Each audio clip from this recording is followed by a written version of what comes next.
Hello, and hey, it's another episode of Point to Point. It is the sometimes daily commute show where I go from one point to another point, and also try to get to the point. It's that good wordplay. Today's point. I saw an article in the not quite defunct but possibly defunct soon Polygon.com, and it was picking up a radio interview that I'm trying to remember the guy's name. Chase Chance something or other. Oh, this is the problem of not having notes for this show. One of the founders of Infinity Ward spent a lot of time working on Call of Duty. I think his last one was Call of Duty Ghosts. Um, and in this, it was like a local pickup for a Oklahoma news station or something. And he was talking about how, has Call of Duty run out of steam? Like, have they run out of the good ideas? And it just kind of got me thinking as the person whose last Call of Duty, like full sit down, play the campaign Call of Duty experience was Black Ops 1. And if you haven't been paying attention to the space, they just last year, last October and November, put out Black Ops 6. There's been remasters and like kind of like reimaginations of the Modern Warfare games. And then there's a third Modern Warfare, I think, that came out 2 years ago. I like popped in and played the multiplayer and it's been fine. Um, but I think the thing that the the interview kind of got to was this idea that, the the franchise kind of peaked or it's hmm, he kind of like tiptoes around it. Basically, the franchise like gameplay innovation style kind of peaked at Modern Warfare 2. And it is kind of vague, but possibly Modern Warfare 2, the original from 2015, maybe 16. Um, and I kind like as a person who spent probably too much time playing the Modern Warfare 3 multiplayer experience, like I kind of get it. I mean those Call of Duty, like besides the constant refrain of sweaty COD players talking about dolphin dives and slides and I don't know, even back in 2000 whenever when Black Ops 1 came out, there was the classic gamer refrain of oh dang, this isn't Treyarch or look at Infinity Ward doing their thing.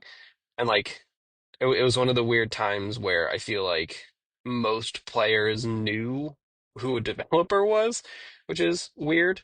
But I think that I think that what they're getting at with this interview about like Call of Duty kind of running out of steam on the gameplay front and seeming like they've run out of ideas by rehashing a lot of the same stuff and kind of getting stuck in the just kind of getting stuck in the Black Ops Modern Warfare situation. Like, six Black Ops. That's wild. They made two Modern Warfare 2s.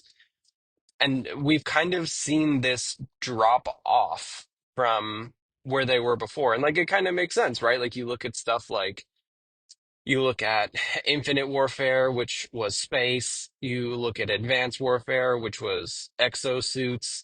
You look at Ghosts, which I think was a post-climate apocalypse Navy SEALs adventure, which, by the way, Ghosts is on the list of Call of Duty games that I never played, but still really, really want to. It sounds absurd. Um, but I think a lot of the chatter about this, it starts to make sense when you look at where Call of Duty was before.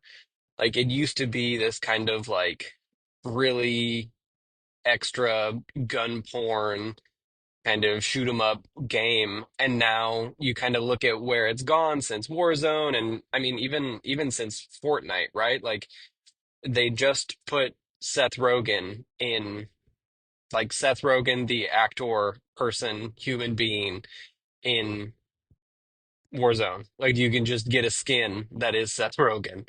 And I mean, they've been doing like weird bad versions of Fortnite crossovers with, people like that. And the weed energy off of Call of Duty has always been very funny and weird to me.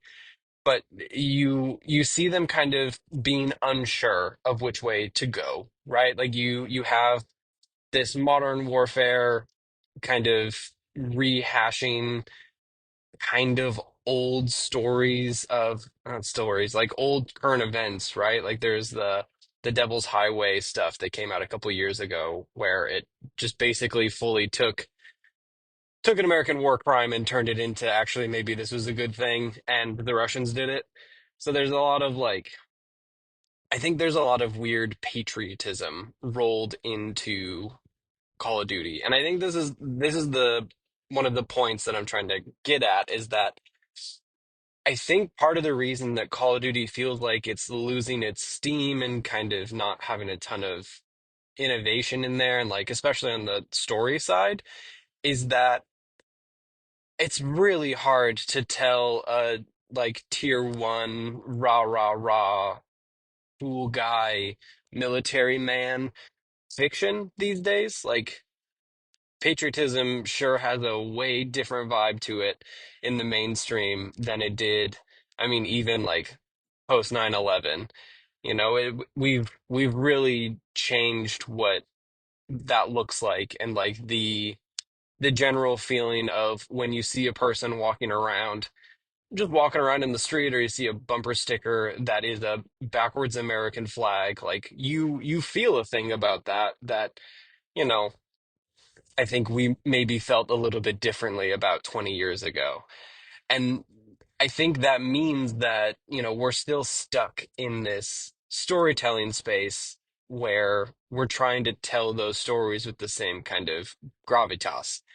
And I just don't think they can do it anymore. Like I don't think this whole modern warfare thing is working out, especially when you look at the state of the world now and I don't know, like who knows if I mean Black Ops 6 has been one of the best launches if not the best launch of a Call of Duty game.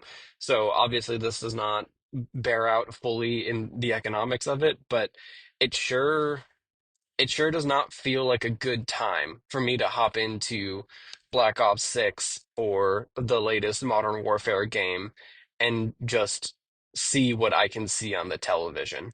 And I think that that's definitely pulling these games back. But maybe there's something to that, right? Like, and they know it because either they're sick of paying the licensing fees, which I'm sure is part of the reason behind it, but at least the last couple Call of Duty games, they do not have branded guns. Like they are like somewhere differentiating themselves. Like I mean, listen, they look the same. If you have played a Call of Duty game in the past 10 years, you know what those guns are called. If you've played PlayerUnknown's Battlegrounds or, any of the other big shooty games out there, like you know what those guns are called. They're not changing them that much. But they pulled the names from them, which to me kind of signals this like very tepid acknowledgement that, distancing from the real world is maybe a good call. Um, and maybe that's part of doubling down on Black Ops as well. The numbers, Mason. Like there is like a meta story going on in the Black Ops games, but by embedding it in real world historical events, it just kind of still gets weird. But hey, you got to do something, I guess.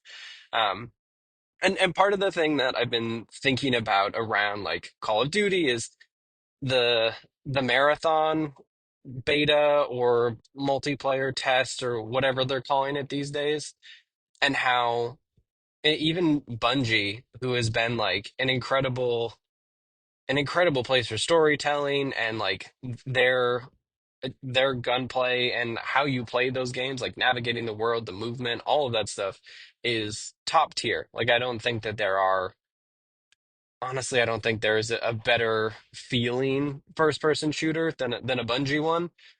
But even you look at Marathon, and I think that there was this hope, at least for me, that they would figure it out, that there'd be some sort of like Bungie shine on an otherwise like somewhat understood extraction shooter model. And I guess for people who aren't quite sure what an extraction shooter is, the idea is that it is a player versus enemy game where you load into a map and you have your gear, you run around, loot some stuff, maybe complete some objectives, and then the goal is get out. Like find the way to leave the map and be done with this level.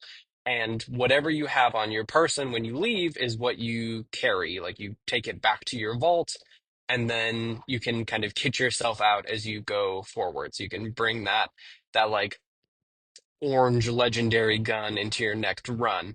But the kind of the gambling aspect of it is that it's like a battle royale with other players and other enemies. So if you get downed in that game, that's it. Like whatever you had on your person, it's gone, and you have to start all over from the beginning. So it's this like micro progression from match to match instead of something like a Fortnite or a PUBG where, you land, you jump off an airplane, you land, you loot around, and then when you win that match or you die out, like that's it. And I think that there is something there, and you see something like Arc Raiders, which is a third person extraction shooter that plays that same game, like the same style as like Tarkov or like Call of Duty's DMZ. And kind of the big innovation there is that, and I don't think it's necessarily an innovation. I think Tarkov has some of this stuff, but there are persistent upgrades that you can do. Like you can bring some stuff back. Like you have a safe pocket that you can bring back no matter what, or you can do upgrades or do crafting stuff.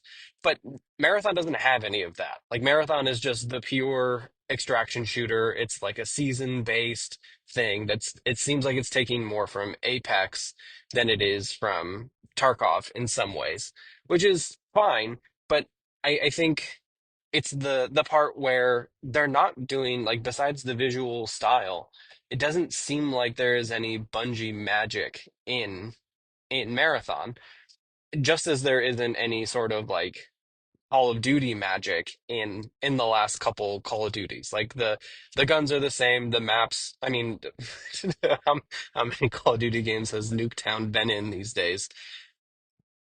And it starts to feel like, okay, well, yeah, we are kind of like bottoming out on what we can really do here. There's not a ton of innovation happening in this space right now. But then you look at something like I'm trying to remember. I think it's Splitgate is the I'm gonna get these all mixed up because I'm not in the scene. But you look at Splitgate, which I think is the Portal first person shooter, where you can throw down a portal and you can use that in a first person shooter map. And that's great. And you look at some of the other ones, like there's like a time-based one, I think, which is great. And then you look at kind of I don't know, like this is on the top of mind because we're working on it for the main 70% complete show. But we've recently watched Time Cop, and there's going to be a lot to say about Time Cop, but I think the Time Cop of it all is very much like they don't make movies like that anymore. And is it a good movie? We'll talk about it. But they don't make these weird like mid 90s Arnold Schwarzenegger, Jean-Claude Van Damme movies anymore. It's all very like sanitized and kind of rote. And I think that that is one of the actual big problems going on with Call of Duty, where like they're just doing the same thing, like back when Ghosts was coming out or Infinite Warfare or Advanced Warfare, like these are all very different takes on Call of Duty. And there are like, I think Advanced Warfare was the one with exosuits that let you do wall running, like in Titanfall. And that's innovation. Like that is like adding verticality to these, like changing how you move about the space, like the type of like weapons that you can use, like being imaginative about the space that you're playing in is something that I think will end up creating more innovation. And like right now, it seems like the innovation that has been in Call of Duty games is just, hey, you have a parachute now. But that's been in the last couple. And even when they rolled in the DMZ mode that had extraction shooter kind of feeling to it, like even that was like that's not innovation. Like it was a beta the entire time. And I kind of wish that they would have went with it because it was fun. Like it was a cool thing, but it just really wasn't it. And I think like to wrap this whole thought up, to bring us to the point as I arrive at my point, um, I think that it's true that Call of Duty has like somehow lost its like big innovation streak, like gameplay wise. And I think that Call of Duty it has had cool stuff in the past. Now, I don't think that it's a dead game. Like, I think that it's doing quite well and people like it. But if you're going to pull someone like me back in, like someone who enjoyed these older things, I think we're getting to the point in media now where you can't just keep hitting me with nostalgia. Like you can't keep like I know that there are a lot of people saying, "Hey, bring back the old, bring back the old Infinity Ward," but like that's not.